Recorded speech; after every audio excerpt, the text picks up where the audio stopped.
What's going on, everyone? It's the dynamic duo here today, coming back to you with another halftime coaching adjustment show. It is me, Coach Ed, along with my bro, Halftime, coming to you with episode number 15. So I know it's been a minute, but hey, I'm back. So we can continue on and keep it going. But before I do that, I'm going to talk to my brother. How you doing, bro? Doing good. How you been, Coach? How you been? I'm Glad to hear. doing good. Think we got this back and going on. Exactly. So I'm excited for this. We got a lot of stuff to talk about. So you guys just sit back, enjoy the show. But before we do that, make sure everyone tuning in, you hit the like button. Hit the like button on all the networks that are here.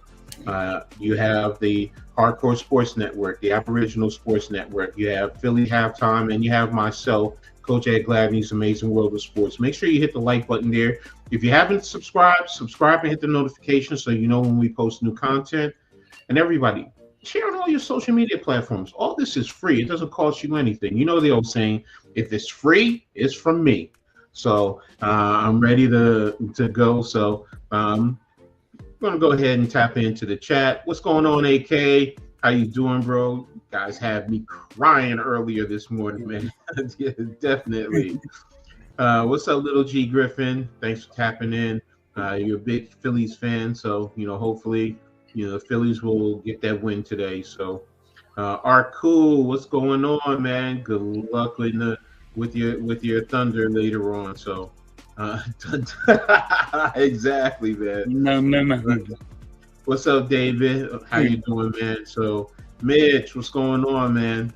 You still on this? You still on that sucking kick, huh? Pause. You know what y'all like to say? Pause. So, so No pause. yeah. So there's no pause here. So what you see is what you get. So so, but again, we have some things that we're going to talk about. So right now we're going to jump right into it. Draft talk, man. Going to talk about a little bit of our respected teams, the Giants and the Eagles, what we thought about our team as well as each. So I'm gonna start off with you, Halftime. Starting out with you guys, since you guys are the world champs, so all respect. What do you think about your draft? How do you feel that you guys did? I think the Eagles did awesome. We lost a lot of defensive players, and we went and filled them needs. And we got a great linebacker. We got good defensive line help. I think the Eagles did awesome in the draft. I think everything. The only thing I question is why do we get a quarterback? But we always do that. That's for like the practice squad. He ain't gonna make the team, So I think the Eagles did great. Did everything we were supposed to do. Howie Roseman did everything once again. Everybody dropped where people thought they shouldn't have, and Howie Roseman picked up good players. Okay. Safety, I thought it should be bigger. The corners I would like a little bit bigger, but 6'10", 6'11", a little small for me. I mean 5'10", 5'11" is a little small for me for a safety in the corner.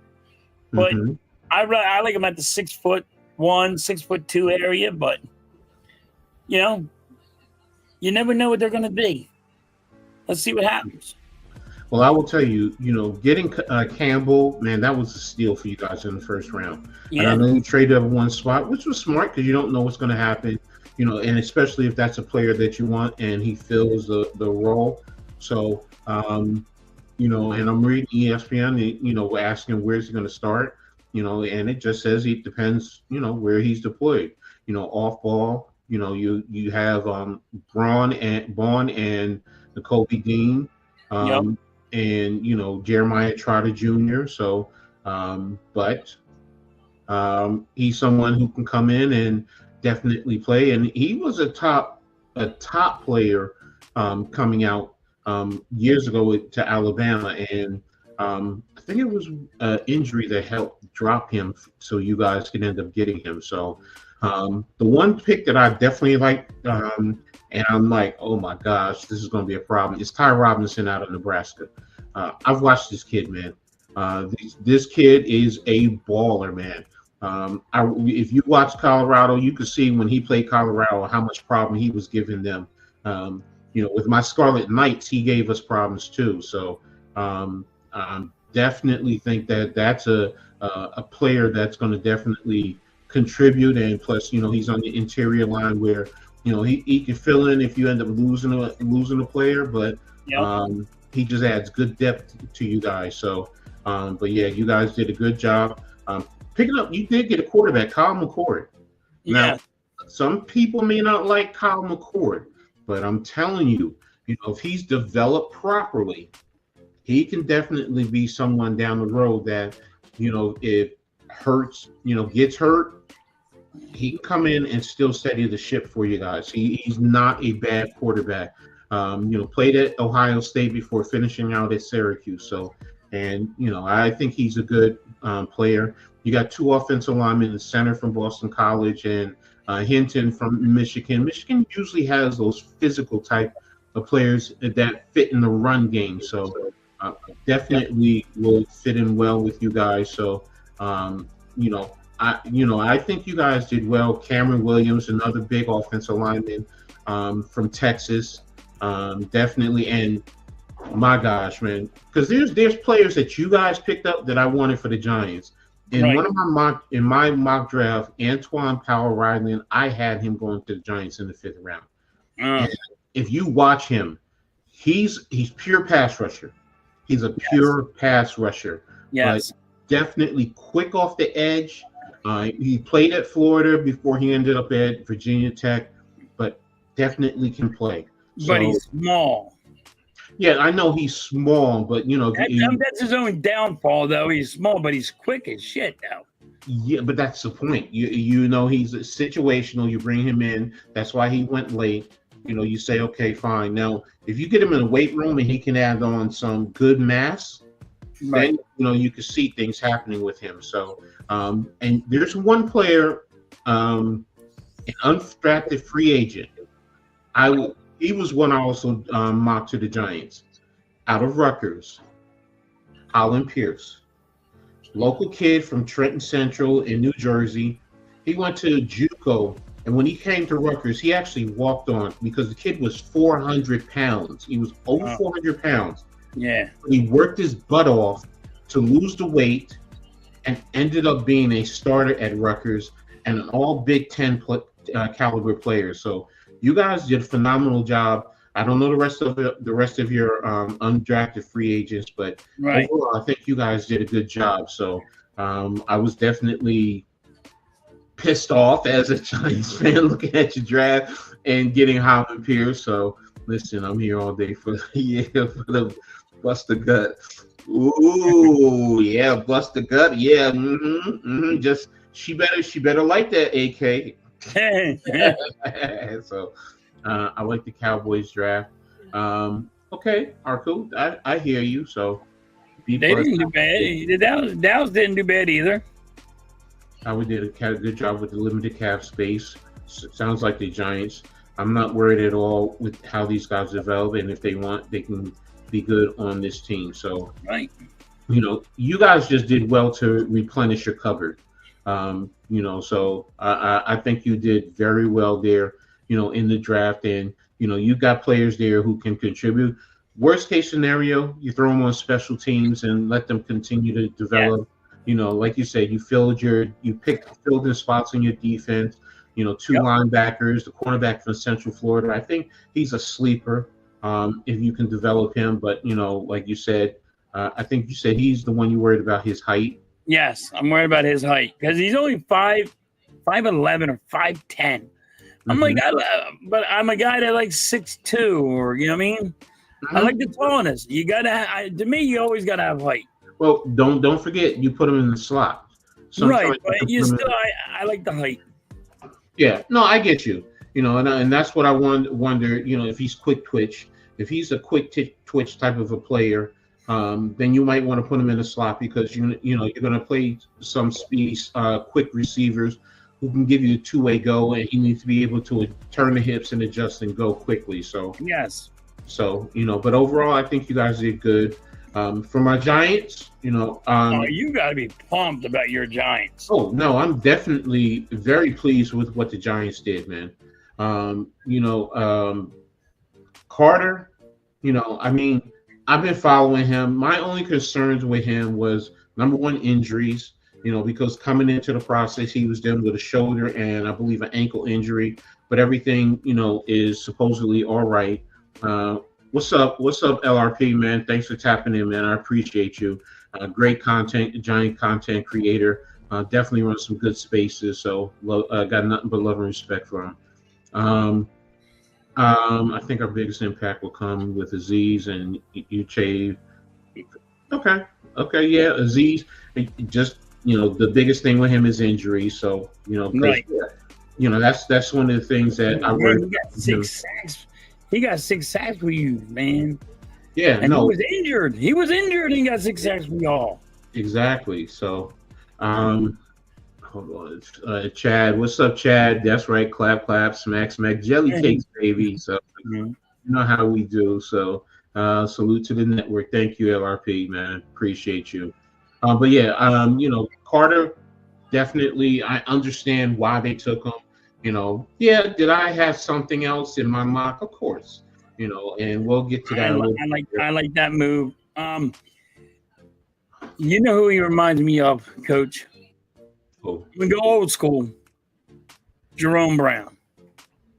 Carter? Yeah. Carter is the edge guy, but Jerome Brown was the interior DT. Yeah, he was interior, but he has that quickness. Like Jerome Brown had the quickness. Yeah. Do you remember how? You remember the Jerome Brown was an interior guy, but had legs like a linebacker, and he ran. But he also had the upper strength to just bull rush somebody. So and that's how I use it in that tear. Like he could be that guy. Yeah, with his off the edge, and he can bring a certain dynamic. The thing I like with Carter is his versatility. He can play off-ball linebacker, and I got in a debate with someone who I said right now he's my starting linebacker because I want Tibbs and I want as the edges, and I'll take him. Put him anywhere. You can put him in a lot of places, and that's what I'm like. That's what I'm getting at. Jerome Brown. You could put Jerome Brown in a lot of different places back in the day, but they didn't. They kept him right next to Reggie White because they were boys. But Jerome Brown. Yes, he only 1 year, but he was supposed to be really, really, really good. We lost him because of an accident. Yeah, no, exactly. Rest in peace. You guys like the new profile pictures? My buddy and I with Kelly. I ain't gonna lie. I did have a little bit of, Duro after I met her. Okay, so I don't know what Duro means. So I don't know if that's a good thing or a bad thing. So what's up, Victor? Thanks for tapping in, man. I appreciate it. So he's Parsons with better run protection upside. They're completely identical. Parsons taught. No, exactly. Like I said, the things I was worried about was his injury and some of his, some people say, he can play the run as an edge, but there are times he can get watched. And there were times I was watching him, 2nd and 4, he's speed rushing upfield like it's a pass rushing situation, and where you got to slow play that off of that edge. You got to understand the situation and what the offense do. They just let the tackle ride him out, and they ran right where he left. They watched down on the front side and take him up the field and just let the running back go right where he left to pick up the first down. Those are things that concern me now. With good NFL coaching, different story. But yeah, he's still good. He's going to mess up on some plays in the beginning, but he'll catch on fast. Exactly. So I'm fine with that.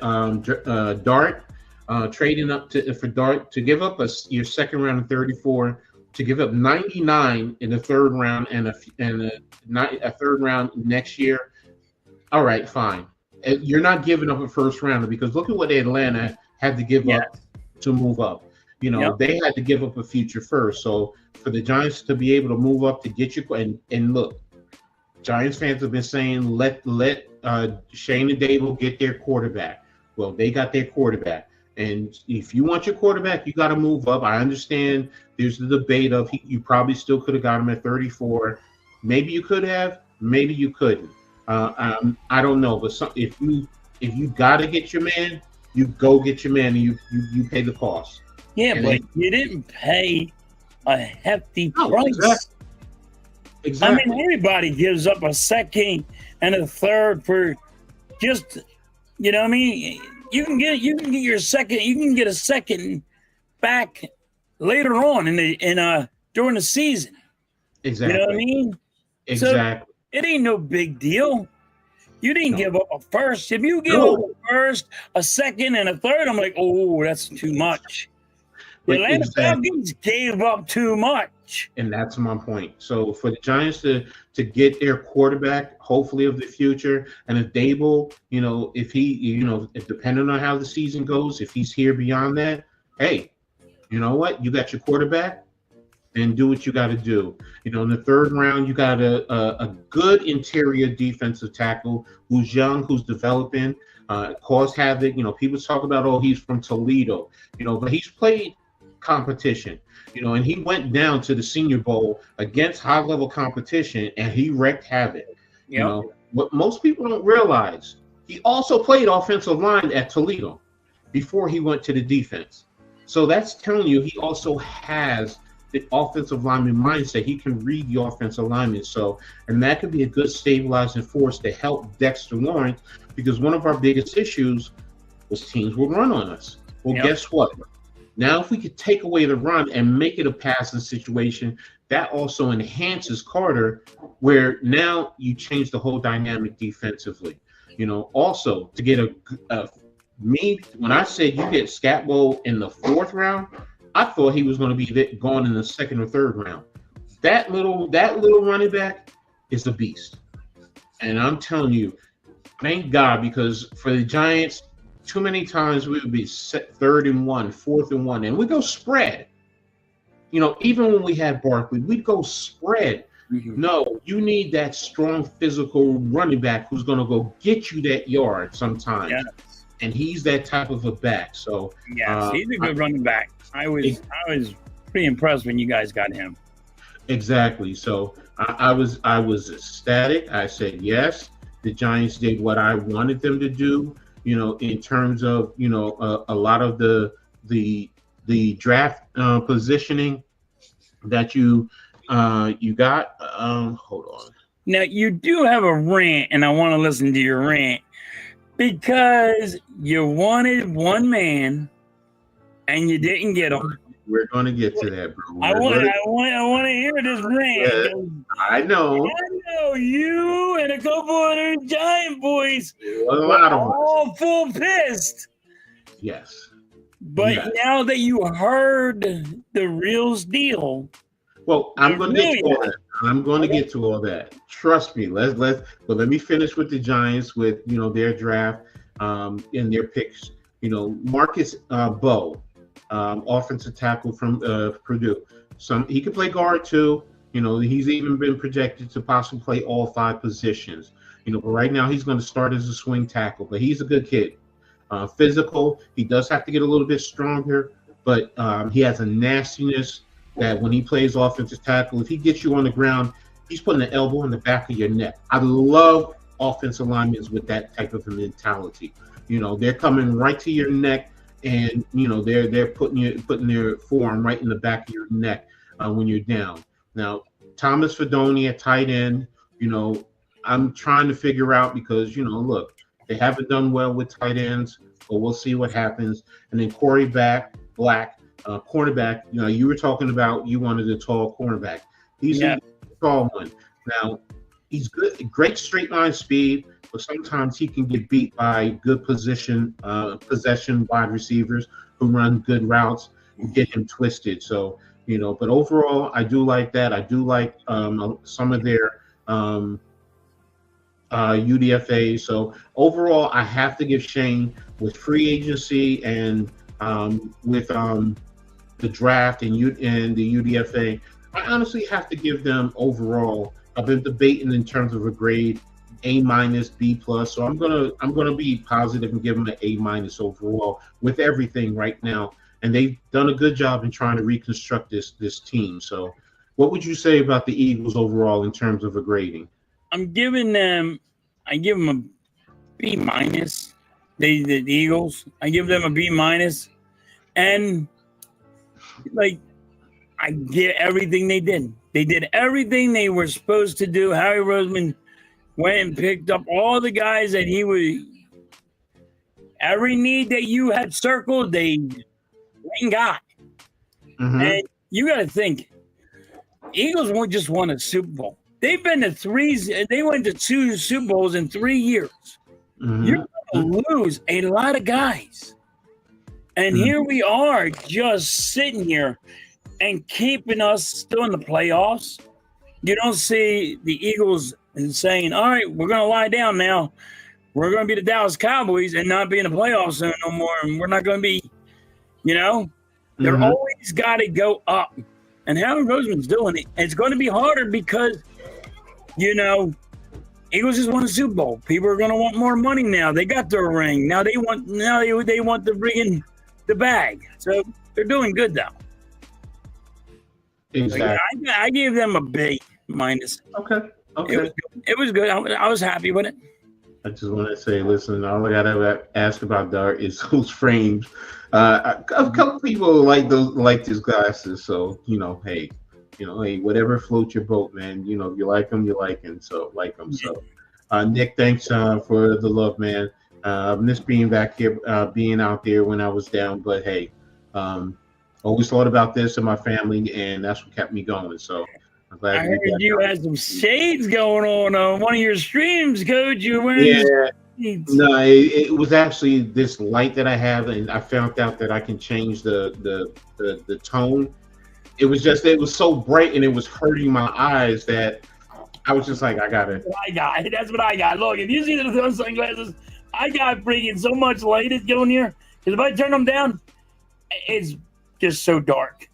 Exactly. So next we're going to talk about the projections in terms of our respective teams. What do you project for your Eagles? I know we haven't gotten there, and I get it, but you always try and project. Do you expect them to get to the Super Bowl? Do you think deep in the playoffs? What are you projecting? I project deep in the playoffs. I'm not saying I do. I think they can go run it back. Yes. Mm-hmm. You know what I mean? There's no doubt that I don't think they can run it back, but it's going to be harder. Mm-hmm. Teams are looking at us. They know what's coming.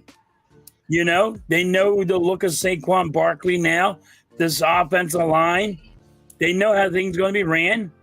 Mm-hmm. Do I think the Eagles can run it back to the Super Bowl, but as long as they get deep into the playoffs, get into the playoffs, I'm okay with it. Then next year, you go win a Super Bowl. There you go. As long as you're still in the hunt of the Super Bowl trophy, it is hard to get to the Super Bowl. And I always say it's hard to get there. So if you're just always in the hunt, I'm good with it. Listen, the Eagles, I never thought the Eagles were ever going to get a Super Bowl trophy ever. Too. I'm like, I thought, I'm gonna be dead in the grave. I'm never gonna see one.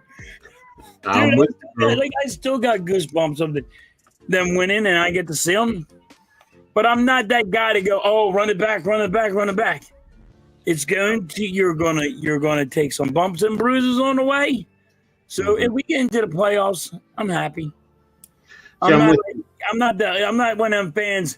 Oh, this was a bust year. So I'm with you there in terms of the Eagles. It's going to be tough. I mean, with the Rams gave y'all a good go last year. Yep. Detroit, you still cannot sleep on Detroit. No matter what, and they're going to be tough. They had 20 guys hurt last year, Coach, and still made the playoffs. Exactly. Didn't they go to they went in really deep in the playoffs, and they had 20 guys hurt or something. Mm-hmm. He said it's repeat, and Barkley is becoming 2000 and crowned the best ever to do it. Bam dropped it. Okay. All Hey, right. So hey, here you go. AK's going. Barkley's going to run for another 2,000 yards back to back. That ain't never been done ever. no, that I agree with. So, can he get there? But I'm just gonna say, I mean, it's going to be tough. Even in the division alone, every team in the division, to be brutally honest, did improve somewhat. Washington Did is you right see what the Eagles did at running back? Who's behind him? Another guy that can squat 600 pounds, and from the dude from Green Bay that we got. And I'm like, dude, he just got so much better at running back. And the Kingwell's going, everybody. Thank fucking God. Running back, either Barkley, Will Shipley, AJ Dillon. AJ Dillon, yeah. Yeah, he's going to be your power back in those short yards. Dude's going to be awesome. No, and that's my point, though. It's going to be tough. Yes, you're right. Is the expectation a deep run? Yes. I can understand, saying running back. I do understand where AK is coming from, and it's good to feel confident like that. I was like that the year when the first year in 2007, we're going to run it back until Plaxico shot himself.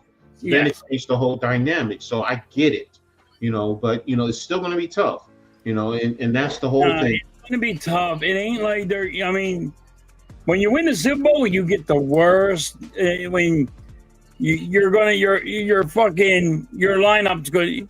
People you got to play next year is going to be the hardest. When you win the Super Bowl, it's the hardest to try to get you there. So it is. It is. I won't be mad if the Eagles don't make it to the Super Bowl. I'm not going to be mad. As long as I would be upset if they don't make the playoffs. No, that's understandable. When you don't make the playoffs after the Super Bowl, yeah, you're right. That's a different thing. So like if you go deep in the playoffs, okay, fair. That's fine. Now for my Giants, back. Oh God, can't I? You know what I mean? That's awesome, but it's hard to get there. I think it was the Patriots were the last ones, and that was probably what. Was it 09? No. It was Kansas City went back to back. Kansas City didn't win. Oh, yes, they did. They were going for three. They were going for three. I'm sorry. You're right. Listen, man. Listen, man. Yes. I'm happy to get to the chip, but Barkley, I'm real. Look, I will say this, and I said it to my brother, who's an Eagles fan. They worry about his injuries. I get it. Oh, it's not even that. I said, you showed because there were a lot of Giants fans that said the running back is not worth it, blah, blah, blah. And I've always said the running game is paramount to the passing game. And a dynamic running back does so much wonders for your offense. Philly showed what he can do. With the Giants, they didn't have the offensive line. Right. And when you're getting the ball and having to dance instantly because the defense is playing on your side of the line, that takes away his effectiveness. But now what you guys did, you were playing on the defensive side and giving him mammoth holes to run through. Hell, I could take my wheelchair and run through the holes that you guys were giving him. So, but he was getting 75 yards almost. Exactly. 75 yarders. And that's the point. And that's where I want to see, honestly, with y'all. Is he going to be getting a lot of those, or is he going to be, you're going to be having to chip away? Because like I said, just like in our division alone, that's where you really see the improvement of a team, in your division. So, and, I'm liking what I see, with the Giants overall. I told you, I'm giving them an A- overall. You got some veterans also on the defensive line. They focused on improving and taking away a team's running ability. And now if you can get Carter and Burns off of the edge, Dexter up the middle, and whoever that other 3 tech is, pushing the pockets, also setting a blitz on occasion, because that was one of the criticisms our DC had. He would play way too much zone, where I'm like, mix it up. I'm not saying don't play zone, but you know what? Sometimes you got to man up, jam up, and go after the quarterback and punch the quarterback in the face within the rules of the game. All right. But what I'm talking about is the mindset. Right. And that's what's most important. And I'm looking at that across the board. Washington, with some of the moves that they've made. I know some people have said they expect them to drop back down, because they're not expecting them to be there. But you know what? If some of their acquisitions do turn out, the NFC East is going to be back. So as far as the Giants, I'm going to be honest. I'm thinking they're going to win anywhere between 5 and 8 games, somewhere in that range.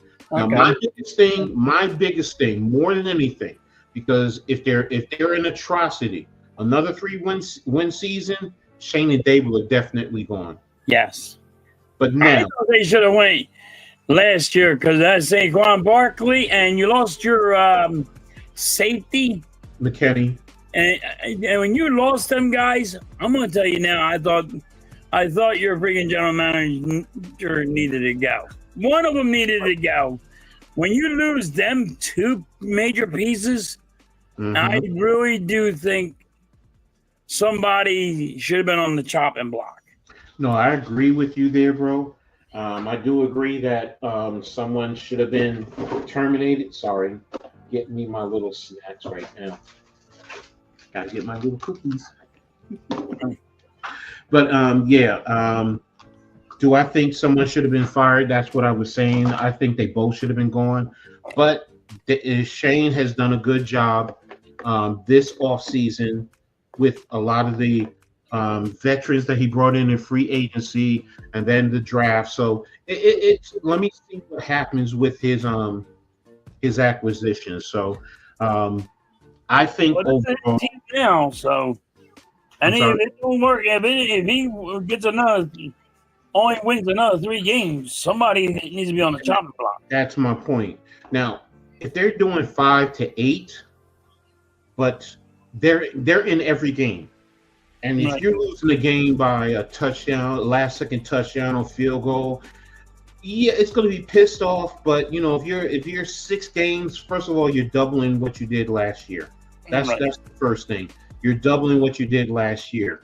So if you get, and I know some people are saying, oh, no, but that's going to be a double-digit losses again, and it's 3 years in a row. And I get that point, but the fact of the matter is, how are they playing, especially in their division?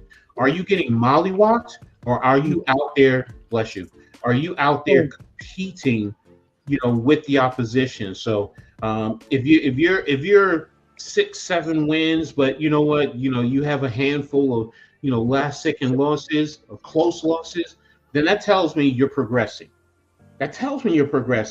So and how is the quarterback play? Because that's going to be the big thing with the Giants. How is Russell Wilson doing?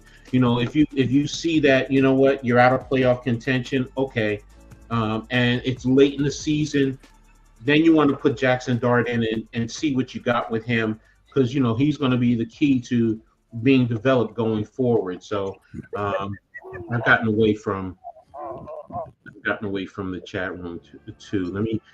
Let me get caught up in the chat. After my buddy, he has to keep it in line. He'll be fine, dude. We always have run first team. No, exactly. You're built to run, and me personally, that's how you play football. You have to include the run. I'm not one of these, you can pass the ball all over the place. No, you need to run to give you balance. You need to run to set up play action. You need to run sometimes, to get you a 3rd and 1. But if you're passing the ball over, it takes away a certain toughness. It does. It just takes it away, and you need to have good balance. I thought you said Dan Campbell. It's running table. For sure, Yao Ming leaps and bounds. Russ will, yeah. And that's the thing, if he can, number one with Russell, if we can, first of all, our running game, if Tracy and Scatterbo can be a credible running back duo where it's forcing defenses to adjust and keep an extra man in the box, and now you can get Russell Wilson to put the ball downfield because we all know he can throw the ball downfield. Right. Now it's changing the dynamic of how you defend this offense, and that's what I'm talking about. Where equal balance, where you have that equal balance, you know what? It really pays dividend. I think the Giants will be improved. What's up, Mrs. Halftime? Thanks for tapping in. Saying hello to everyone. Just gotta see improvement. Improvement means getting better and getting better. Yes, it does. Yeah. And see, I'm not looking at just for next year. I'm also looking at the future. And that's why I'm excited about. It's not working. I'm sorry. And the pie. When you type in pie, on my side of my screen, my son's jamming a pie in my face. Oh, okay. So it's not working. I don't know what's wrong with it. Oh, sorry. So that's what that is. No problem. Yes, I must have OBS. No, it might also be because you guys are on my StreamYard and I'm not through the hardcore StreamYard. No, it's probably me. Oh wow! I see it now. I see it. No, it's me. I hit something. I did something wrong. Okay. Coach, I don't know nothing about this shit. I'm just hitting buttons. All right. So next up, we're going to talk about, here it is, the Shedeur Sanders situation. This is what I want to get into. Damn, I know somebody pissed. Look, I wanted Shedeur Sanders. I've been saying that's my quarterback for the longest one. I've been following this kid since he was at Trinity in high school. And I'm not talking about his senior year. I'm talking about since his sophomore year. I've been following this kid. Followed him at Jackson State. Followed him at Colorado. People can say what you want about him. Their projections. He's a second rounder. To me, he was the number one quarterback on my book because of what he can bring to the table. The intellect, the accuracy, the leadership skills. Now, I was pissed. Number one, that the Giants didn't get him, but even more so to watch him go in the 5th round. There's no way you can tell me this kid is not at least a second rounder. You can't. I could get if you could say he's a second rounder. Some have tried to argue a 3rd rounder to me. I'm like, I don't know. This kid is a leader. He can help you win. He has great mentorship. So many guys in the NFL are there for him. And everyone that I've watched, every publication except for one did say he was a 3rd rounder, but everyone else, 2nd rounder up. You can't tell me that, it wasn't the owners sending a strong message first of all, to Deion Sanders. Right. They don't want to deal with Deion. That's what they're saying. Yep. I also heard and read that Shiloh, his other son, said, "Dad, you can't be my agent anymore," and sign with Drew Rosenhaus. So that's telling me a lot right there. The problem is people don't want to deal with Deion. Now, as far as Shedeur, and he admitted it, should he have gone that route, trusting and listening and acting like, he didn't need to go do the circuit? Okay, that's a bad move. I still say he's a 1st rounder, and he would have been my number one. He's still my number one quarterback, number one leader off the table. I'm sorry. That's me. Call me stupid, whatever you want. I don't care. I believe in this kid. And as a coach, as an OC, most of my quarterbacks, same attributes. Some may have had a little stronger arm. Many of the attributes that you saw with him were in a lot of the quarterbacks that I've coached. And I've helped a couple get into the arena and one get into an NFL training camp. So I know what the fuck I'm talking about when it comes to these quarterbacks. There's no way in hell you can't tell me that this wasn't the owner sending a strong message. Now, I get it. That's their right. But it's also BS, man, because you're playing with somebody's future. Now, Cleveland, hey, don't be surprised. You know what? When your third round pick, who you drafted over him, is your backup, and every other quarterback, your veteran quarterbacks, and you got a fifth round draft pick starting and leading your team. Because I'm telling you, that's what I think about this man. I'm with him. So, I also thought it was. He had an interview with you guys. Apparently, his interview did not go good. Right? Mm-hmm. So he cried to his daddy. First of all, you're a grown man. What are you doing crying to your daddy? And why is your daddy calling the Giants crying and trying to figure out why they ain't going to bring your son here? Like, come on, man. Like, when is it time for this dude to be a man and not cry to his daddy almost with a little rich boy?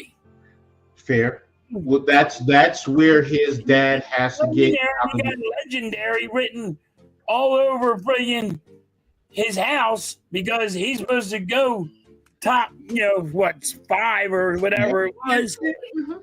And you got legendary going all over the place. I just did that because of Blaze. But anyway, they were overhyped and overpumped, but he did not have a good one with the Giants. And the Giants sat there and called all the owners called each other and talked about it and how bad it was. And here, Deion Sanders is calling me, trashing me, telling me I'm supposed to freaking draft his son. Hey, how about your son be a man?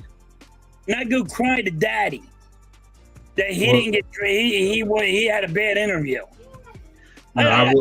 Me personally, I don't do that. I don't like that. And that's fair. That's fair. I will say this. Okay. First of all, Blaze, to answer your question. Okay. How many quarterbacks have taken 2 college programs that were in the toilet bowl and changed their fortunes around? Now, you might say, well, they're not, in top contention. Jackson State was battling for the Black National Championship, and they lost 2 times. Yeah, they lost 2 times. But the fact of the matter is he was the leading quarterback on that team, and he had every player on that team supporting him. Every player. Then he goes to Colorado. First year, they don't do well. I think they won 4 games. Next year, they get into a bowl game. Who was the starting quarterback? To me, that's the start of being legendary. Look at the yardage that he's done, that he threw for, behind a bad offensive line. A bad offensive line at Colorado. That's also part of legendary. Now, I get it. Some people don't like, the getting the jersey drafted. Retired. I'm not with that. I will say that. He didn't deserve to get his jersey retired. Because if you don't have Darian, who led the team, was it Darian who led them to the championship? I think it was. If you don't have him having his jersey retired, then Shador shouldn't have his retired. If you want to say Travis Hunter because of his dual ability to play, that's different. But, his leadership skills, there's not many quarterbacks in all of college football who have the leadership skills that he does. I'm sorry. There's not. Yeah, but he's being a damn crybaby. He's not even a man, coach. You want to argue, you know what? I will say this. It does me, though. I see the little boy. I don't think he's crying to his dad. It's his dad is always stepping in. This is different. Daddy needs to take the pacifier out of the boy's mouth. It's not. Here's the thing, Halftime. Remember that it was during their showdown or whatever showcase. Remember Deion, where the scout was trying to change their technique in terms of running the 40, and he came over. He's doing that with every player on his program. That's where Deion needs to step back, and I think that's where the problem starts. Deion is too much invested in all those players and wants to dictate the narrative, as opposed to, you know what? Like you said, let them go off and do their thing. They're grown men now. I trained them and I made them, or I got them here. Let them do their thing, and if they succeed, it's going to be on them. If they fail, it's going to be on them. Right. So I'm with you in that regard. So, yeah, but then, like, for example, what happens if he got drafted, right? And he got drafted in the first round, just say, and they put him in, and he's asked. He's going to go and say, well, my dad's a better coach than you. And he's going to do that. And then they're trying to get Deion Sanders a coaching job. And that's what it seems like. Well, it seems like, but remember, Colorado just gave him a big extension. Yeah, but they can buy him out of that. Yes, any coach can. Yes, I get all that. To say that they're trying to get him, no, I don't think they're trying. Will he? His son's going to be crying for him. I don't think so. I don't think. He's a baby. He's acting like a little infant.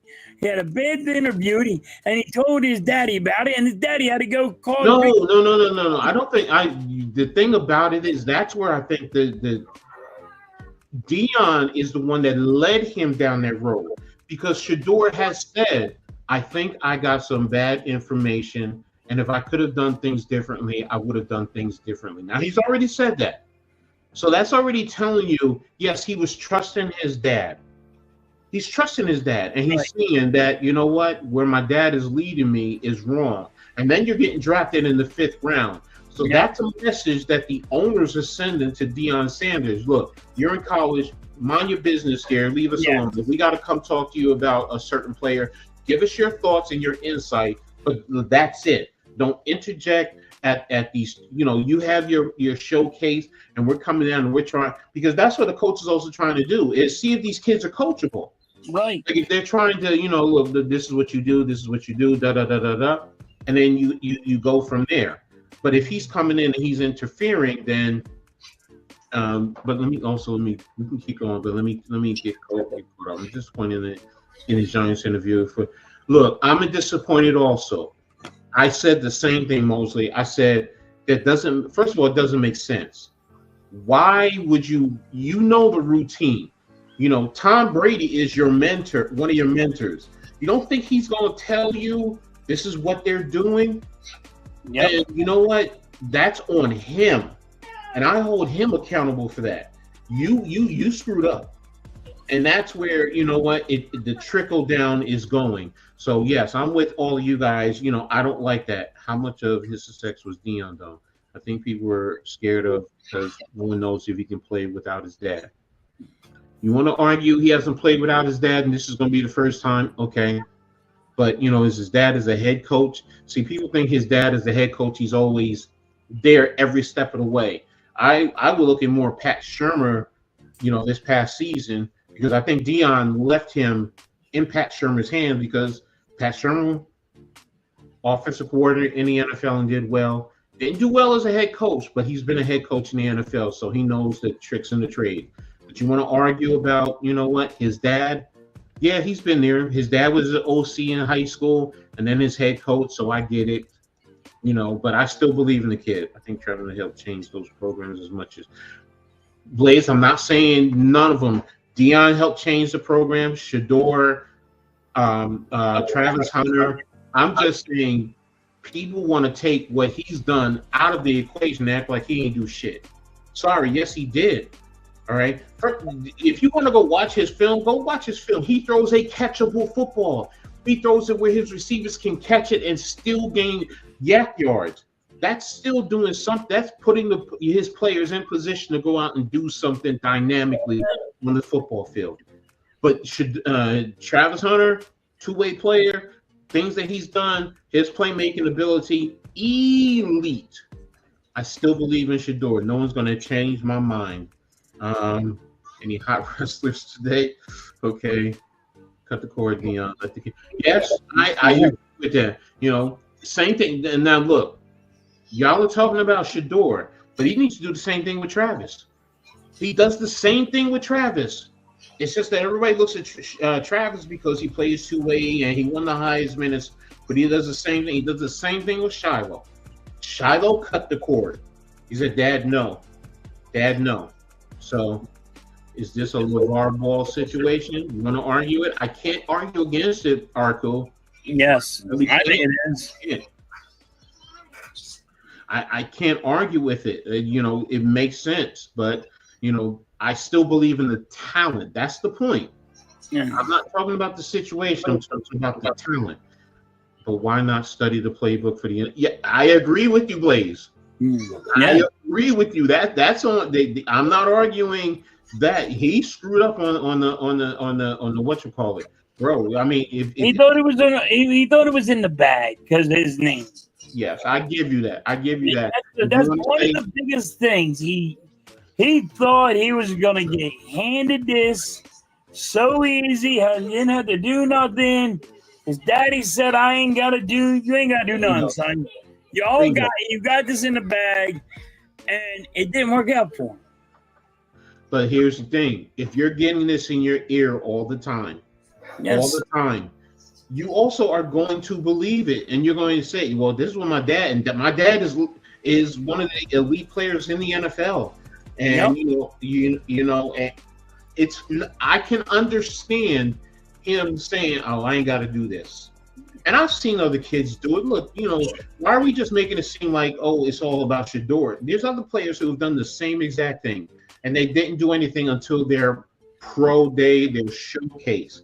Because the reason, Coach, is because he was supposed to be the 6th overall, whatever it is, and he dropped so drastically that he went to the 5th fucking round. But that's part of that. Might not even got drafted if it wasn't going to happen. But I'm saying prior to that led up to that. So I get what you guys are saying. Listen, bro, I'm sorry, but if any coach or owner felt he was a top 10 talent, I don't care who you are. Your dad they would have taken him. No. Not if you have issues with Deion. The way that I'm seeing that people don't like the way Deion is doing things. Well, look, I hope the situation changes the dynamics and he does well with the Browns, just not against the Steelers. Our Steelers, but, so I mean, the Steelers are my number 2 team. So, but that's my quarterback. I just want him to do well and lose against the Steelers. So, bro, my talent. The talent only gets you so far in the NFL. Yes, it does. Here's the thing, and I keep saying this. I said this all the time. Go back and look at the draft reports of Joe Montana. They sound very similar to Shador Sanders in terms of talent. Not overly athletic, not a strong arm. You question his abilities. Yep, got small hands. Look at what you got, small hand. Yep. There you go. You're right, Blaze. You're right. Yes. I really do believe that. You're all on Deion Sanders and not on his son? No, what I'm saying is they have concerns with Deion coming in, especially because remember, Deion was supposed to be the one or leading the discussions on his contracts.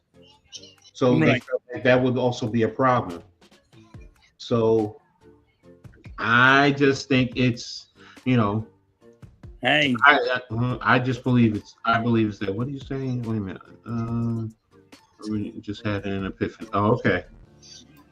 Okay, I agree. We can agree to disagree. I just believe in Shador Sanders, and hope he can prove me right, or maybe he's going to prove me wrong. I don't know. I believe in his ability, and I think that if not this year, next year he's going to be leading the Cleveland Browns because people are going to see what type of player. The only way they're leaving Cleveland, he's going to handle Cleveland is when they sell that team. Cleveland is always going to be Cleveland. Yeah, they're not going to sell that team. Why? They sold it once. So you're going to tell me they're not going to sell it again? No, you're right. Any team can get sold if the price is right. Any team. They went to the Ravens. They sold it and went to freaking. Now it become the Ravens. They can sell it again. You're right. I'm not going to argue with you there. You're right. But now let's get into it. The problem is, I think Dion's going to be a big problem. And that's what all 32 teams thought. Mm-hmm. All of them, they all thought he's going to be a problem. Can Dion take the pacifier out of his son's mouth and leave him alone? Let him be his own man. David, I'm going to say this. Cleveland is his best situation or his best opportunity to eventually get a starting position and show what he can do in the NFL.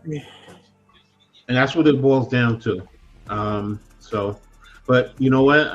Like I said, I was just leading us to the NBA, man, because we could sit here and argue about Shador all day long. So that's what I wanted, Coach. Wanted man. I love rants. No, I know that. Here we go. Always need rants. Okay, excuse me.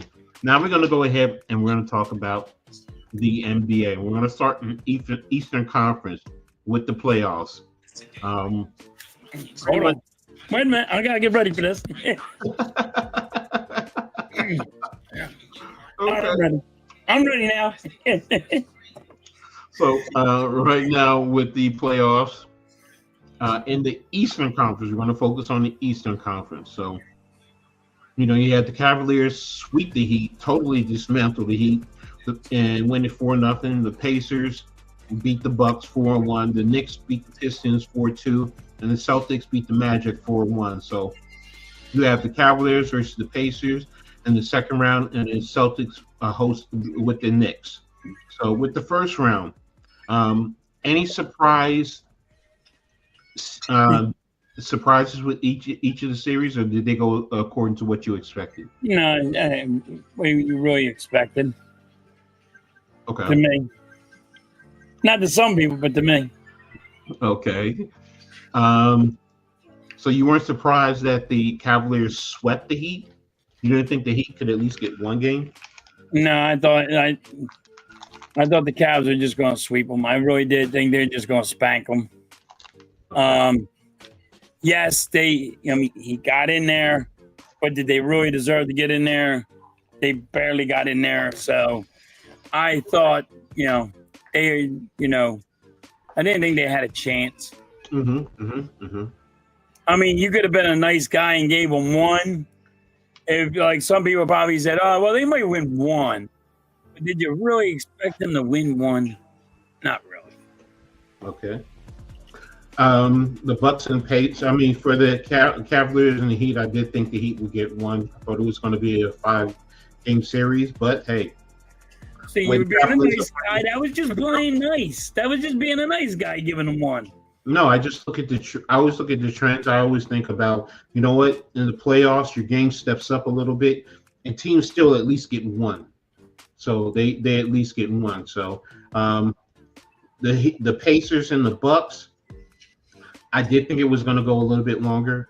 For the Pacers to win 4-1, if you had told me to win 6, I would have like, all right, 6 or 7 is what I was expecting. That's what I was expecting, 6 or 7. But again, Dame Lillard with the injury, that was a big thing. So, yes. It changes the whole dynamics there. So, but again, that going 5 games, then all right, I get it. The Celtics Magics went about right what I thought. I thought the Magic would get one game, which they did, but the Celtics were the better team. I was hoping Magic got 2, but nothing really. That wasn't really a prize. Okay, and as far as the Knicks, I'm waiting for this apology. What? Yeah, I did think Detroit, especially because of the season, Detroit beat the Knicks 3-1 during the regular season. I just thought they my smoking, Coach. Huh? You said, "What are you smoking?" Halftime. No, as far as you said the Knicks. I give you your props. I give you your credit. Kudos to you. I apologize for not following in your trend. That's what you want to hear. Yes. Okay. Okay. Look at you. You're like a kid on Christmas Day. Yeah, I want my respect, damn it. All right, I'm giving you your flowers. Yeah, I'm giving you your flowers, No, okay? my wife won't even give me. Tell me I'm right. Somebody got to tell me I'm right. Damn it. But again, the Knicks, going 6 games when they went 1-1 out of the first 2 games, I was even more concerned. But then when they got the 2 games in Detroit, I'm saying to myself, okay, they're going to win in 5. But then you lose. Now, see, they won, and then you win the last one in Detroit. So you won all the games in Detroit. Right. You. But you lost 2 games at home. Yeah. Home court is supposed to be your advantage. And you didn't do it. Detroit, for their credit, was probably the most physical team they played all year. I have to be honest. I have not seen a team play that physically. That was 1990 style NBA basketball, which I love. That was defense. That was offensive rebounds and rebounds. And, you know what I mean? Offense and defensive rebounds. It was a great defensive game. Exactly. So I just felt like, it was defense. Coach, I told halftime, if the Knicks win the chip, I will super chat $100 for him to go out and buy. Nick, Cameron Payne will not be on that team next year. Well, let's wait and see. Depending on how the season plays out, we will see. I'm not saying he will, but I'm going to wait and see halftime. I'm always right, Blaze. There's a lot of things I'm right about. You all don't give me enough credit for, damn it. So, but yeah, don't worry, I never gave me no credit. I don't know where she is, but she never gives me no credit. Now, going into the second round with the Cavaliers and the Pacers. Blaze says X factors right now. For that one, he's going to go with Halliburton. Tyrese Halliburton is his X factors. I can agree with that, but I'm also going to say this. They need what's his name? What's his name? Who they brought over from Toronto? Siakam. They need Siakam to take his game to another level in this series, because he's going to need to. He has to be that number 2 guy with Halliburton to go to against Boston's 2 of Brown and what's his name? I forget his name already. With the Boston. Edd. I'm really old. Who's the dynamic duo? Brown and chat, help me out. Somebody help me out. All right, I'm just gonna pull up his roster, Boston's roster. Yeah. Team. Who the hell are you talking about? Yeah, NBA. Tatum? Thank you, Tatum. There are people in the chat, Sean. No, but you need Siakam and Halliburton to match up with Tatum and Brown, and that's why I say Siakam is an important X factor in my opinion, because if Siakam can push over 25 points a game consistently and get double-digit rebounds, it's going to really help the Pacers. Do I think? Oh, wait a minute. No, the Pacers are they're playing Cleveland. Yeah, what are you talking about? You got something going on. What are you thinking about out here? I already got the Celtics on my mind with the. What are you on right now? Let's see what we're doing here. You go all over the place. I'm all over the place. No, the Pacers with Donovan Mitchell and Garland, but you still need Siakam and Halliburton to step up. Those two need to step up to match them anyway. So now you do have Cleveland with the Twin Towers, and that's something that Boston can't bring to the table. I don't see them being able to match up with that. and that's where Cleveland. I keep saying Boston. The Pacers. Now you have Turner and you have Siakam, but they match up. They match up. Oh my gosh, I'm all over the place today. I don't know what's wrong with me. I know what's wrong with me. I know what's wrong. It's okay. I'm too fixated on Boston. I know it's wrong. Halftime cheered you up. No. I'm just so frustrated right now. He wants to just smack me. It's all right. Cavaliers in 6. That's where I'm going. You take the ball. What is your thoughts about that series? Pacers. I actually got the Pacers in 6. I think they take it. I think they take down the Cavs. I do. I think they're going to be a surprise. I think they're going to take them out in 6. It won't go 7. It's going to go 6.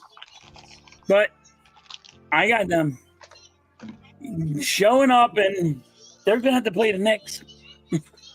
Forget that. You just got me. The Pacers in 6 against Cleveland. Yeah. Cleveland has been one of the most dominating teams all year. Listen, in the playoffs, it's all a new game. Agreed. It's all a new game, Coach. Now I know everybody going to look and say, "Oh my God, Cavs are freaking going to win." You're wrong. I'm telling you. Listen, this is all new day and age. This is all new ball game. I get how good the Cavaliers are, but now the other gear comes up. Those boys are going to play with their heart, and they're going to play physical. Okay. I think it's going to be a great game. I think it's going in 6. Wow. Okay, Blaze is with you too. He's with you. So I'm going to get to that in 1 second. Andrew Nembhard, last year he definitely was defensively giving Brunson some issues. So Nick, good point. So you and Blaze think it's going to go 6. I'm going to be watching that. Okay. Either I'm going to be right or you're going to be right. Right. And as far as Boston and New York, I know you got New York. Yeah, I got New York. Let me tell you why. Are you watching the games? Oh, the games I can watch? Yes, I can. Okay. Great defensive games, offensive rebounds, defensive rebounds. I don't care what analytics say. You can stick analytics up your ass that the Knicks can't freaking rebound. They do. Now listen. In the 4th quarter, watch what the Knicks are going to do to Boston. Boston's going to be up by 10. Knicks are going to call a timeout. Brunson going to look at Boston, and he's going to say, the Lions going to eat. I'm going to feast on you. And then they gave him the rope-a-dope, and they're going to go, and they're going to beat Boston, because now Boston's like, I'm tired, but we're winning. And then the New York Knicks are going to turn up the heat, and they're going to turn that gear up and show up. Now they're going to win by 3 or 4, maybe 5. And everybody's going to say, where the frig did the New York Knicks come from? Where the hell was that all year? And there's your shock. Okay. This is what they're doing. They're doing a rope-a-dope. They're Muhammad Ali just leaning on the rope saying, come on, boys, swing all you want at me. And then when they go, you're tired. Turn it up. And then they're going to go, bap, bap, bap, bap. And they're like, where the fuck did that come from? And that's what the New York Knicks are going to do. Let me ask you this. And that's why they're going to win a chip. Let me ask you this. First of all, you are officially a Knicks fan. You are no longer a Sixers fan. No, you're not. No, you're not. You are now a Knicks fan. I'm telling you. I'm clipping this and I'm sending it to I am not a Knicks fan. And I'm going to tell you, Halftime was a Sixers fan. He is now an official New York Knicks fan. I am not a Knicks fan. I am telling you straight up. I am telling you right now. You are. I am not a Knicks fan. I don't like the Knicks at all. handle. But I'm telling you what's going to happen. You don't like the coach, and the coach has them just ready to give him the rope-a-dope, and he's calling a great game. You might not like the coach, but you know what, Coach? He is handling this team down. This is where Boston has a big advantage over New York. I agree with Coach.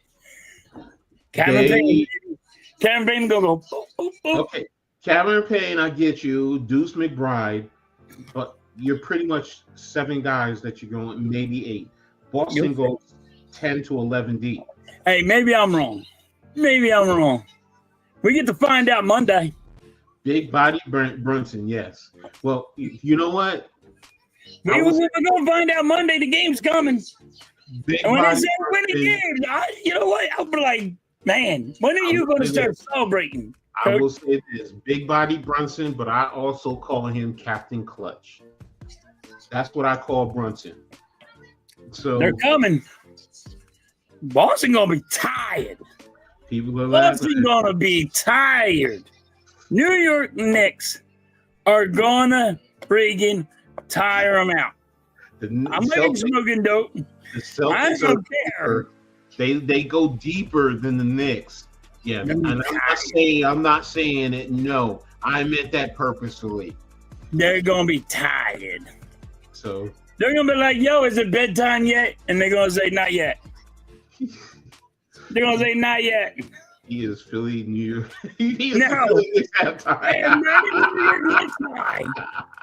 But I'm gonna run with it just because it pisses everybody off, and I do pretty good at pissing people off. Pissing me off. Listen, wait a minute.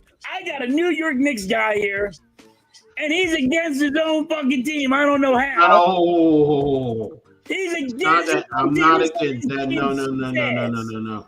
I'm not. It's not that I'm against the team. I want this team to win. I want what you were saying to be true. I really do. All right, and I'm happy to say I'm wrong, and I'm giving you your flowers when I'm wrong, bro. But I'm also looking at the facts. New York got swept by Boston this year. Swept.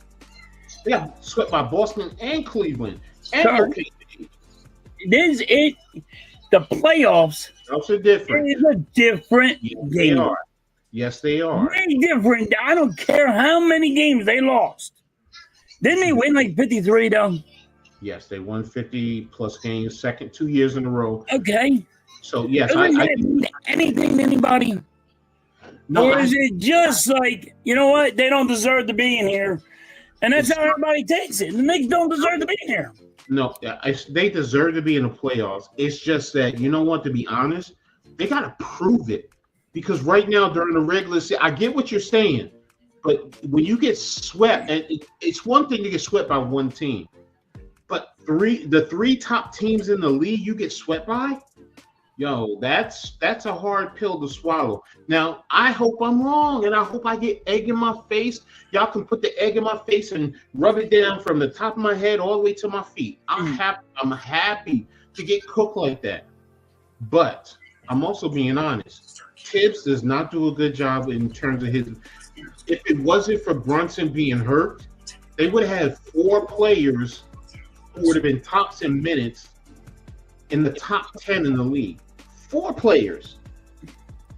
That speaks volumes. Hey, well, that's what I'm seeing from the New York Knicks. They are they banged up and bruised up? Yes.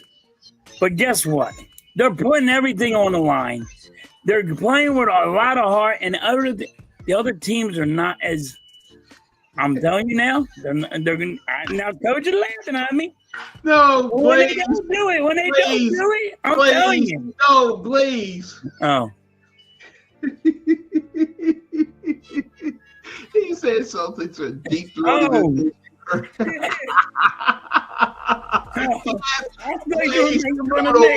He's coming over to our side. No pause. There you go. Yes, I'm being realistic. I'm being realistic, man. I'm being realistic. Watch. No, I'm telling you. I will say this. And I'm not saying it's going to be a blowout. No blowouts. No. It's going to go down to the fourth quarter every fucking game. Are the Celtics going to win games? Yes. Mm-hmm. I'm not saying it's going to be a blowout. I don't say, hey, Knicks in 4, 7 games. The seventh game, the Knicks are going to finally shut them down. Halftime, I will say this, man. If it's coming down to the fourth quarter, then that changes the whole dynamic, everything. Then I will agree with you because number one, you're giving the Knicks a chance. Number two, they have the clutch player of the season. So now you're putting the ball in the clutch play, and you just saw what he did against one of the top defenders in the NBA to close out Detroit. So I'm with you there. My concern is the season has been so long. He's used his starting five so much, and you really don't have a bench. You have Precious Achiuwa, who is a credible NBA player, and you don't give him not 1 minute, not one. Yeah, they're not giving Cameron Payne a lot of minutes either. Yes, I understand that, but like I said, it's going to go down to the fourth quarter. It's going down to the final seconds of the fourth quarter. You're going to see where, and then what you call it? Place is on fire today. Smack it up, flip it, rub it down. Oh no, do me, baby. That was a good song. Yes, it was. Yes, it was. Blaze, see, welcome to the dark side, Blaze. Doesn't it feel so good? No fun. Blaze, live Morgan. So, but no, I get where you're coming from in terms of the Knicks and their chances. I'm just as a Knicks fan who, whenever I could, and I'm also adding in the fact that this season you haven't done well against the top teams. You haven't at least gotten one game. Doesn't matter. One game. That's the playoffs are a different animal. Yes. But now I need Blaze said it earlier. I need Karl Anthony Towns to step up. He has to be, and consistently. I can't have him be 25 points one game and 10 points the next game. No, I can't. I get that, and I do get like people got to start showing up. Well, first of all, they're playing Boston, and they really hate Boston. Yes. Okay. Yeah. First of all, Boston hates them. They hate Boston. This is a rival. They are going to ball out, both teams. Yes. All right. And it's going to be a good defensive game. I really do think it's going to be a hard game to win, but I do think it's going to end up in the fourth quarter, and it's going to be late in the fourth quarter. You're going to be like, there's a minute left. Knicks might be down by 3 or 6, and then or 3, and then boom, here's a 3. They tie the game. Might go to. There'll probably be a game that goes in, over OT. Mm-hmm. You know what I mean? I'm not saying like people are thinking I'm like calling blowouts. I'm not calling a blowout. No, I don't think anybody's calling you blowouts for it, but you know what I mean? I'm just saying I'm not calling for a blowout. Mm-hmm. I'm calling this is going to be such a tough physical game. Yes, but I think the Knicks just winning by a little.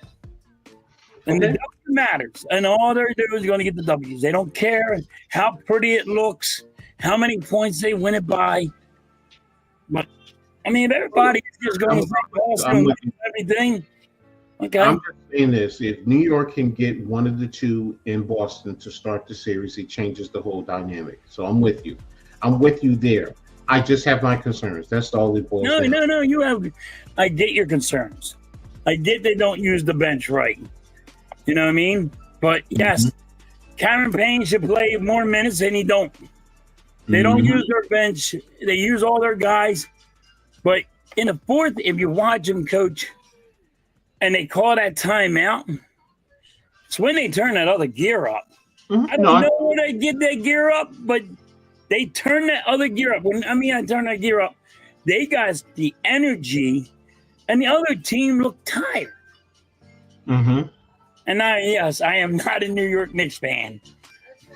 OG is an X factor. OG and Mikal Bridges along with Cat, they have to play. If you can get what you got from Bridges this last game consistently through the playoffs, then you know what? Then you're gonna first of all you're gonna change my thought process because I'm like, if I can get this from Raquel, 20 plus points a game, OG can give me 20 points a game. If Cat can give me 25 a game, number one, I don't need Brunson to be going for 30 plus. Right. But he's scoring 30 plus.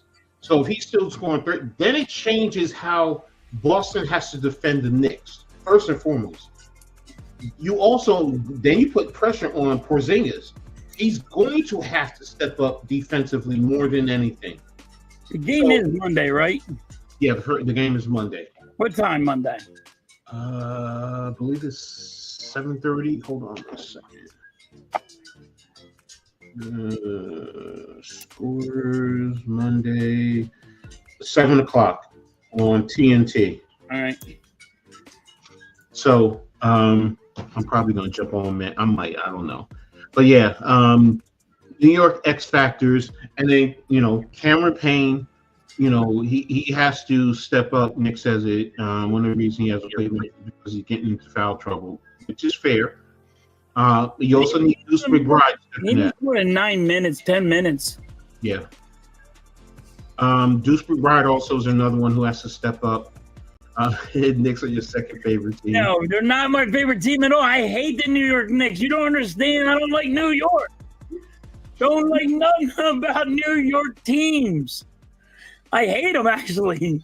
I don't know why, because you're a Jersey boy, and Jersey is part of New York. Yes, I get it. Yeah, but I'm South Jersey. South Jersey, baby. South Jersey is Philly. North Jersey is New York. Yes, I am not. I am South Jersey. I'm Philly. I know. I understand. My ex-wife lives down that way, and matter of fact, no, she's a Cowboys fan, but everything else is Philly. So. Oh wow. But now let's move on to the Western Conference. Now we do have two games that are going to Game 7s. That's the Nuggets and the Clippers, and the Rockets and the Warriors. Blaze, you got your 7 games. You got your Game 7s. You love Game 7s, remember? So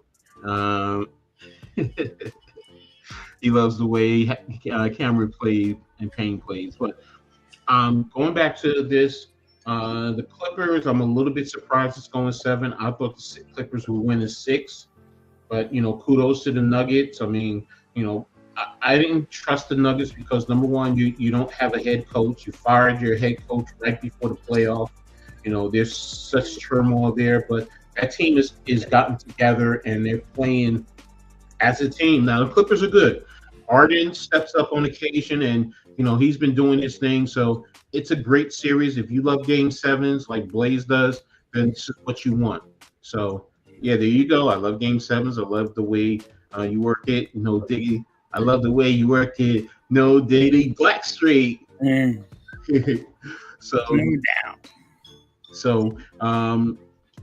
hopefully, for me, because I do think the Kawhi Leonard is the reason why if the Clippers win, I think it's going to come down to the claw. He's the big reason why. So, and then Harden is chipping in. But hey, can't sleep on the Nuggets and Jokic, man, and right. Murray. And then the Rockets and the Warriors. I think the Warriors blew it. They had the opportunity to close out that series last night, and you let the Rockets take it in your home court. And they may be a young squad, but they're going back home, and they're going to really amp it up to close out the Warriors. So I'm taking the Rockets. So it's going to be the Rockets versus the Timberwolves and the Thunder versus the Nuggets, my opinion. But who do you have in the Nuggets and the Clippers tonight? I got the Clippers because the Nuggets don't have a coach, and that's how I looked at that. But yes. I just got the Clippers on that, but the Nuggets lost a coach. Like, how are they still doing it? Is pretty cool, but I think that's where it's going to drive. Where it's going to stop.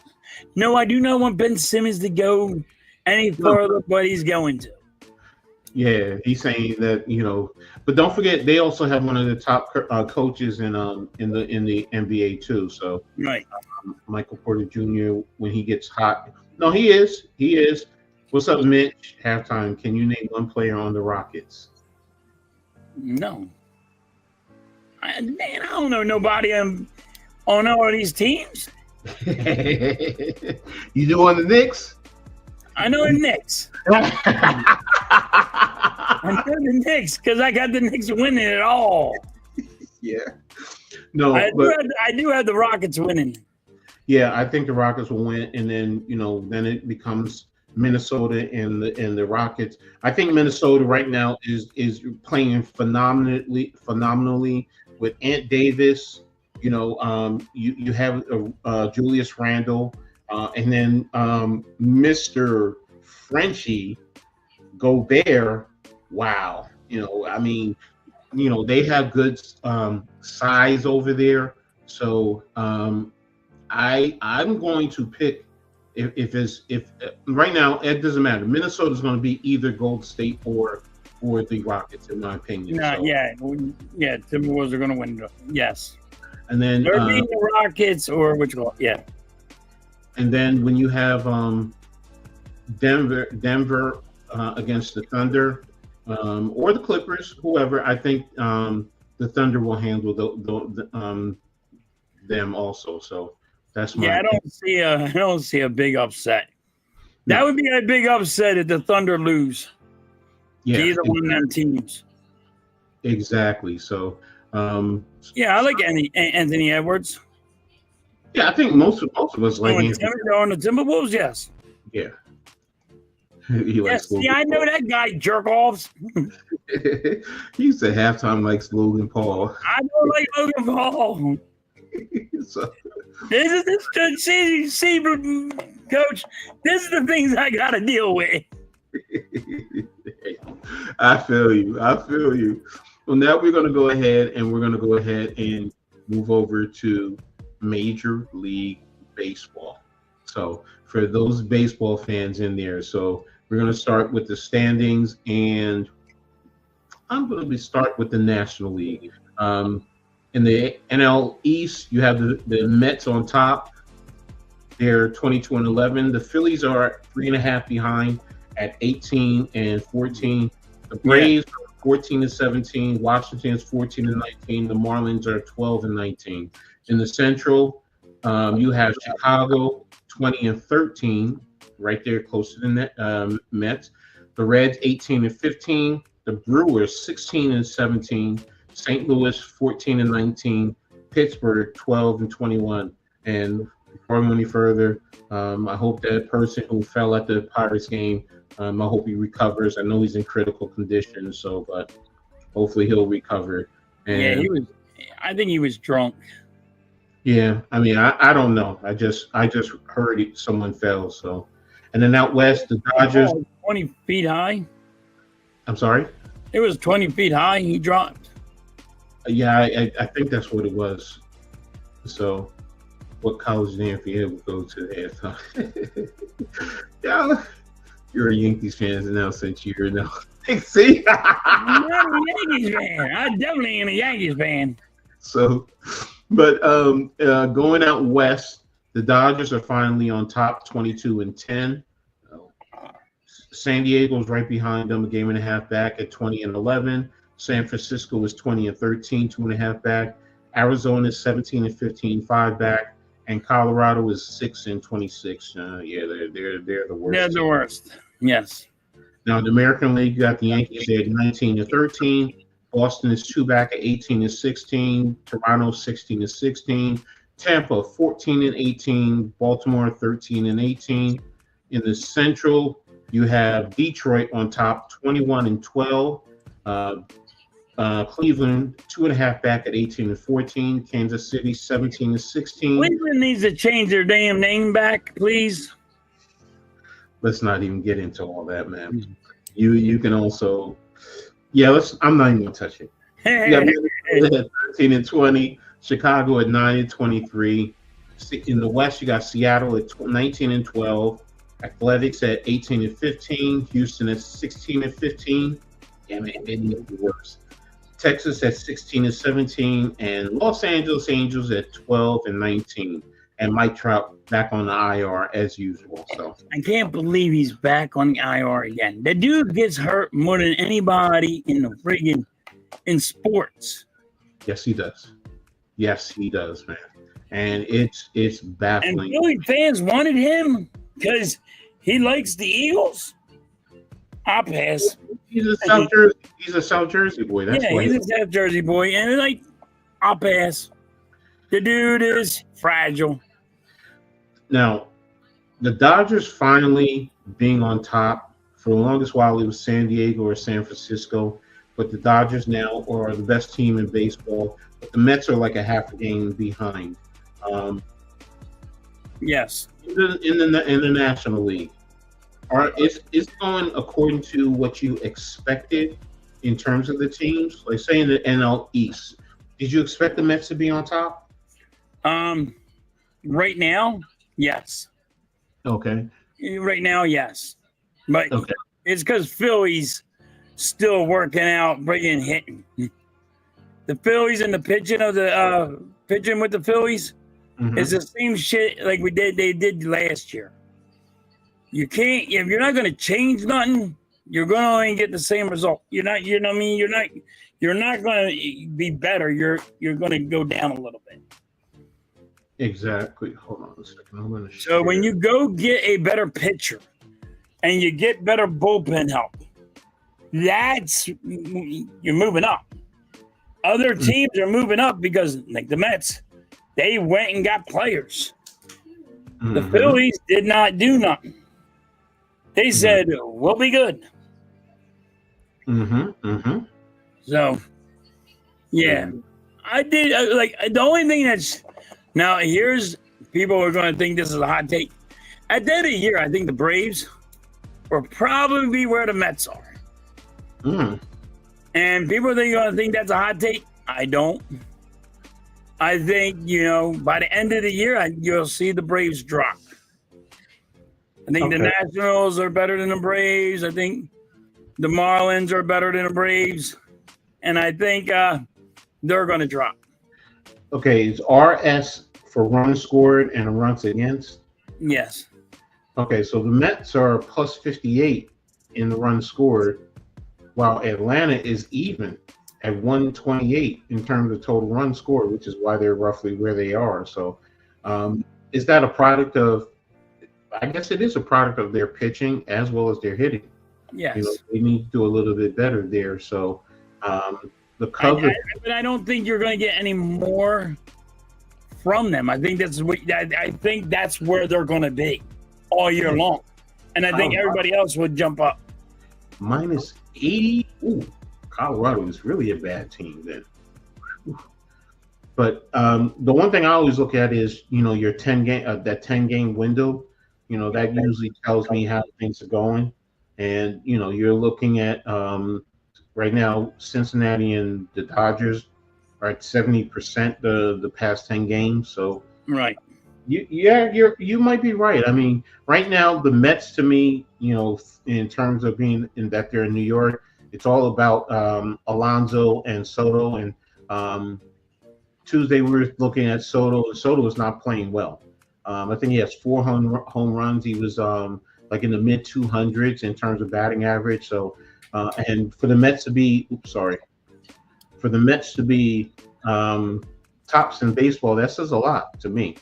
Right now, and then when it gets deeper into baseball, because baseball has a lot of games, and I mean everybody wants to look at the standings like, oh well, the season's almost over. The season just began. Yeah, it just began. I mean, what I mean? So you got 100 and some odd games. You're well and good.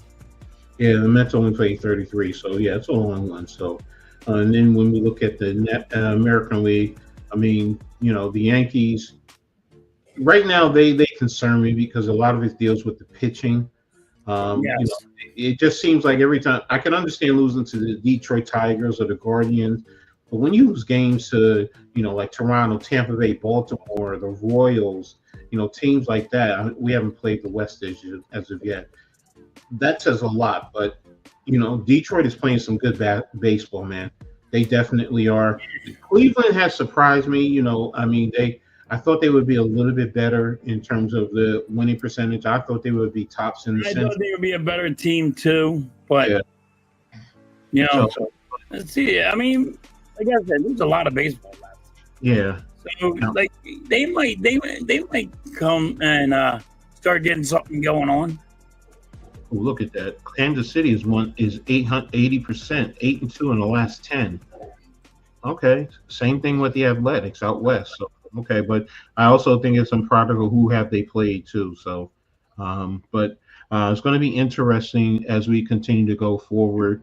And I'll be keeping an eye on this and definitely look to bring more baseball into the discussion. So who do you think are some of your most surprising teams and your most disappointing teams? Well, right now, the surprising team to me, I want to say San Diego. Okay. I thought that how close they are to the Dodgers. Like they might be able to take them out of first, but the ones that I don't think nobody really with the struggling part. I think everybody's really where they were last year at this time. What about disappointing teams? You think there's any disappointing teams? Yeah, the Pirates. Wow. Pirates and the Rockets. The Rockies. I mean, the Pirates got great pitching. They got a great pitcher, but they don't want to put money out on this team. That's fair. That's the only thing wrong with the Pirates. That owner needs to sell the fucking team. I mean, coach, here you go. You go to a game. You see the owner, and they yell, "Sell the fucking team." Who does that? Like, that's the most disappointing. When you want your owner of the team to sell it because you're not putting the training facility, you're not upgrading that, you're not putting players in there, and you're not spending the money that you should spend. All you're doing is collecting the ducats from all the money from the people going. And you're not trying to put it back into the business. Yeah, that's a big problem for me. Like, you look at everybody building, upgrading their stadiums and all, but Wow. Swaggy says Rockies look like a 40-win team. No surprise there. Wow. Yeah, they're bad. It's a big surprise. It's still a surprise because I don't think no team should be only what are they now? Fucking 5 wins. The Rockies, they have six wins. At this time, they should have more than 6 fucking wins. That's fair.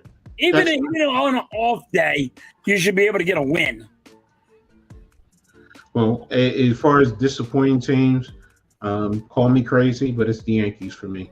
The Yankees. Yes, I'm very disappointed. Number one, because of the pitching. And if it wasn't for, which I'm going to talk about next, if it wasn't for Aaron Judge, this team would probably be a lot worse. It really would be a lot worse. So, what's it? No, it's Judge and one of the guys he just brought on. So, I forgot his name. NYG said it the other day too. But yeah, if it wasn't for Aaron Judge, I mean, I think Judge is hitting over 400. He's hitting over 400. Yeah.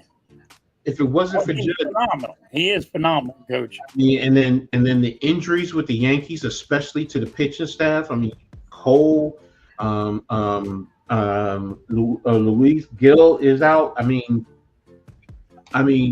what's going on with this team? But you could say, well, look, they're in first place. They're one of the top teams. Yeah, but I expect a whole lot more out of them.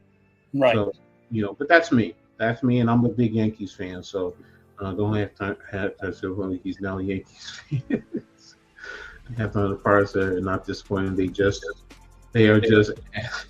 Mitch, that would be I know Vic, his team's good, but the owner fucking sucks, man. I'm like, the big And yeah, he's pissed.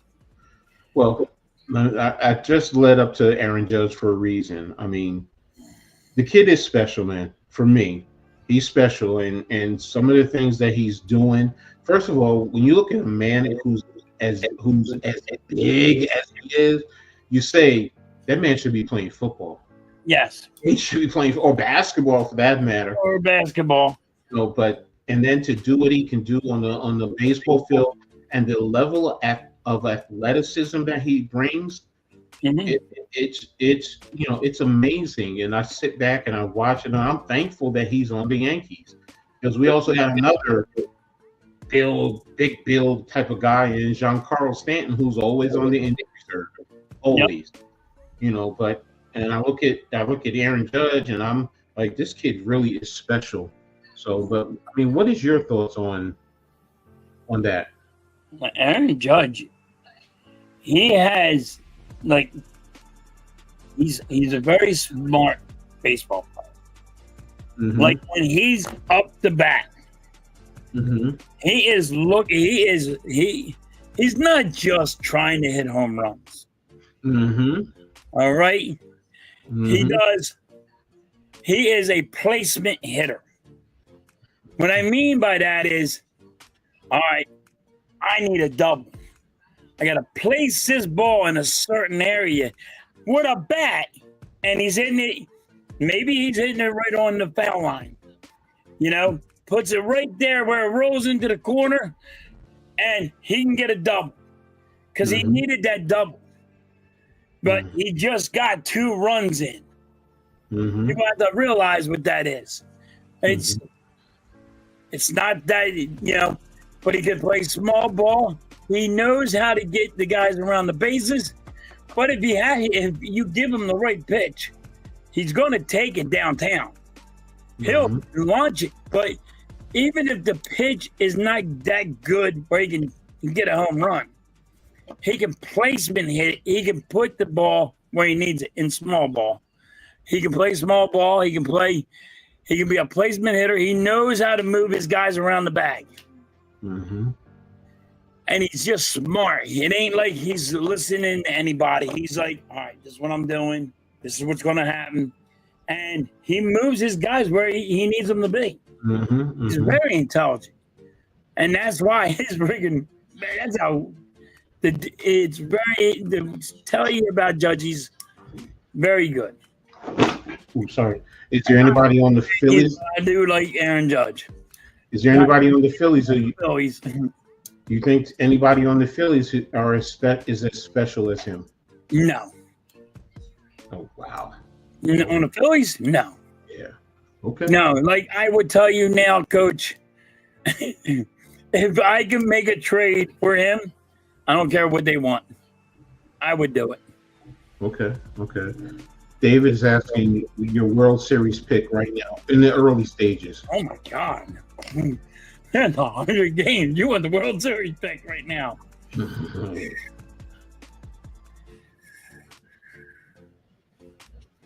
I don't know. I really don't. Right now, I don't. Okay, we'll leave that. You gotta have more time. You know what I mean? I just don't have. This is too early.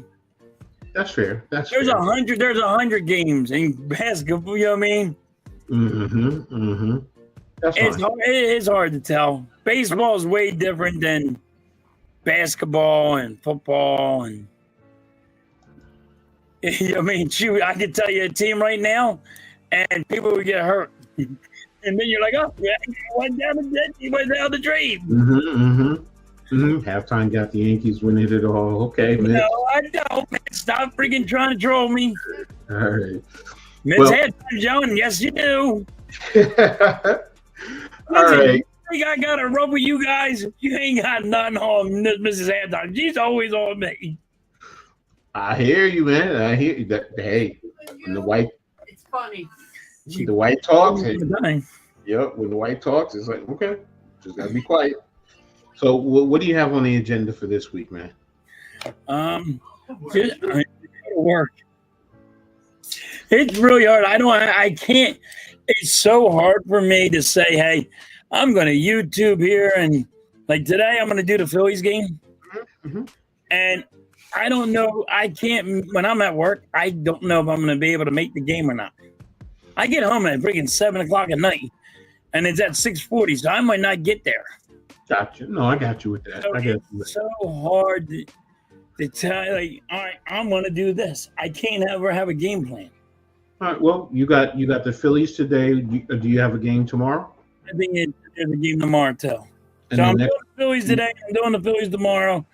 But that's and then next Saturday you got the. the next Saturday. I just go to next Saturday. I got Good Morning Wake Up, and then me and you in the halftime adjustment show. Coaching the halftime adjustment show. There you go. I wish I could, like, I'm kind of jealous when all you guys can jump on whenever you want. I wish I could do it. Yeah, I mean, but sometimes it's a good thing and a bad thing. And I'll just say it like that. So Right. and that's life.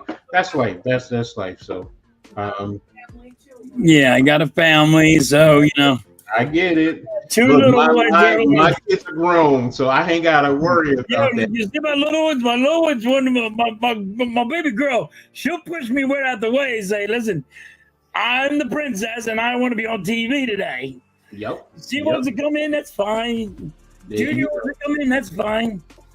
I'm with you, bro. So if It's I had kids, kind of hard. It really is hard for me. if I had kids too, Construction, it really is hard. no, and that's fine. I get it. Like I get jealous. Like some of you guys with Blaze and Mitch and AK and you. I'm like, man, I wish I could just jump on anytime I want. Yeah, I'm thinking, what do I got? I got Tuesday. I got the full court press. Wednesday, I got Heart of the City. Thursday, I got the Pick and Roll podcast, and then next Saturday with you right now. Oh, and I got to write a couple of articles for the Aboriginal Sports Network. So I'm still trying to figure out what I want to write about. So, and I may do a read and attack. I don't know how I'm going to do it. So, because I'm slowly getting back into things. So, but okay. Oh no, that's right. Coach, I got a question. I got to read and attack. What's it going to take for you to start believing in your New York Knicks? What's it going to take? Yeah, to beat Boston. A new coach. A new coach. That's the problem with you right now. Mm-hmm. So even if they beat Boston, you're gonna not believing they got a chance? Nope. I don't believe in the head coach. Okay. I'm just trying to figure out where you stop believing. I'm a coach, right? I'm a coach. I'm very hard on coaches. I am very hard on coaches. And I'm very hard on coaches. So it just really, all right, bitch. I hold them to a higher standard. That's just what it boils down to. And if they're not doing a good job with certain things, yeah, you could be winning, but how are you winning? And are you just beating up on the lesser teams and struggling against the top teams, i.e. the Knicks?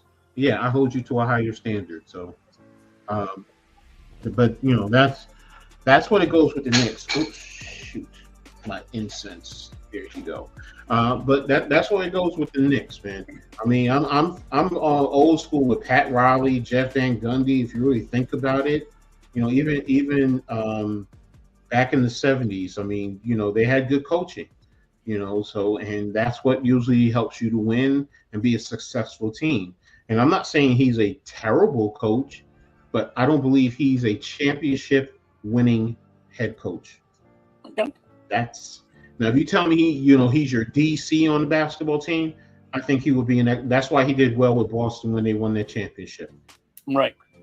But as far as head coaching, I mean, look, if he gets to the finals, especially if he gets there over Boston and possibly Cleveland, then I might start to give it a little glimmer of hope.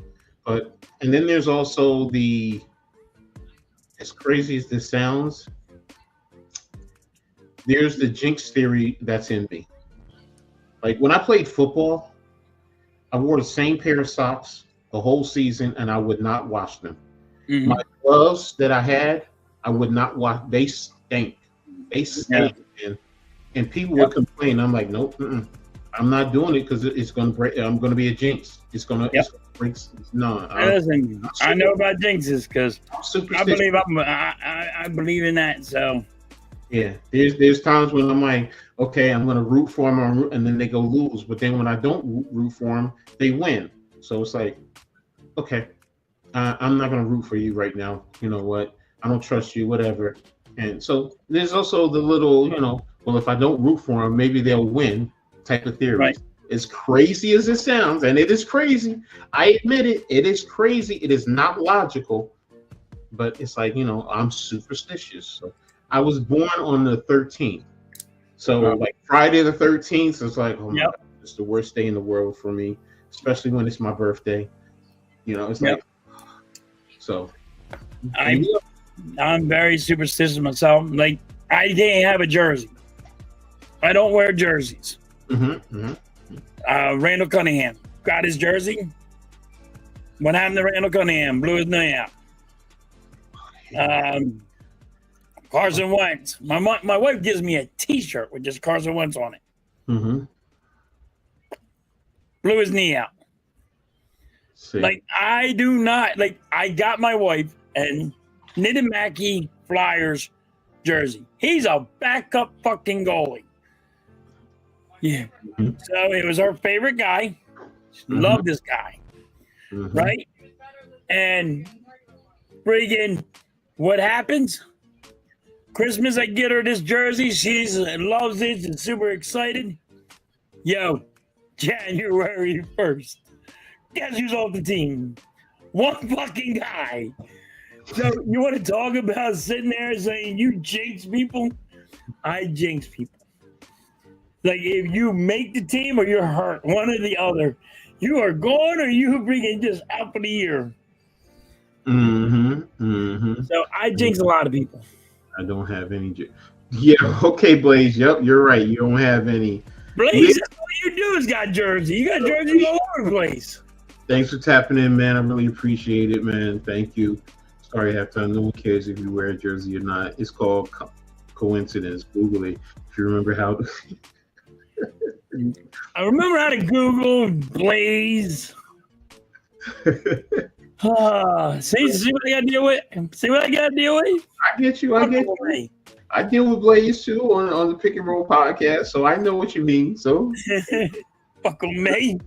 But I love them. I love them to death. I love them. I love all of them. They're all great. But we're about ready to get out of here, man. So well, I'm glad to we can make you laugh today, Blaze. That's always a good thing. So you got to laugh. So, but it's been a great one today. A lot of stuff that we covered. Really appreciate everyone. Make sure everyone, if you haven't already done so, hit the like button on the Hardcore Sports Network, the Aboriginal Sports Network, on the Philly Halftime, and also on Coach Edd Gladney's Amazing World of Sports. Make sure you subscribe if you haven't already done so. And also make sure you share on all your social media platforms. This stuff is free, man. And, listen, if it's free, it's for me. So go ahead and do it. It helps us out immensely, gets us into the algorithm and grows our channels as well as the show. So that's pretty much it. So you have anything to say before we get out of here? Nah. You guys in the chat, you guys make it happen, man. Thank you so much. I appreciate it. Exactly. You guys are this is what we were here for. You were here for yous, and I'm glad the chat was lighting it up today. It was nice. Exactly. So again, thanks for the love, support. Even when I was out, people asking, checking for me. Appreciate you all. Got nothing but love and respect. So, but we're going ahead. We are going to go ahead and get out of here. And we'll talk to you later. What do you always say when you're about ready to get out of here at halftime? Catch you on the rebound. Here you go. Talk to you guys later. Peace.